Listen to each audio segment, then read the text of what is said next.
But today, let us be in no doubt, we are hearing the worst. And it's a very sobering day. I want to start with the people who matter most, the victims or survivors, as many prefer to be known. When you read the report, almost all of them are numbers, prefaced by a letter.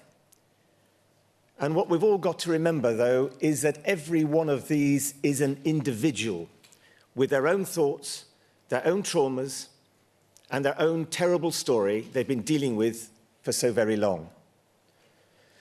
So to all the survivors of Savile and Hall, every one of you, on behalf of the BBC, I would like to say this. What happened was profoundly wrong. It should never have started. It should certainly have been stopped.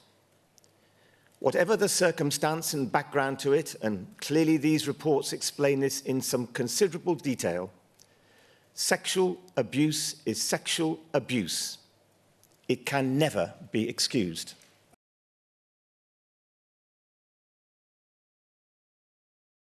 At the BBC for decades. It was a dark chapter in the history of the organisation, but a much darker one for all of you. The BBC failed you when it should have protected you.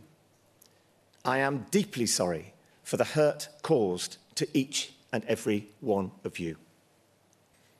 And there was, if I may, one account that particularly stuck in my mind, one that hit me personally. One of the survivors was told, "Keep your mouth shut, he's a VIP."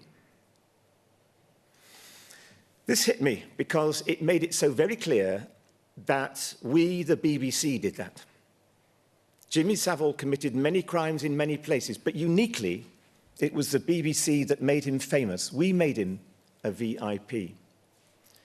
And what this terrible episode teaches us, among other things, is that fame is power. A very strong form of power, and like any form of power, it must be held to account.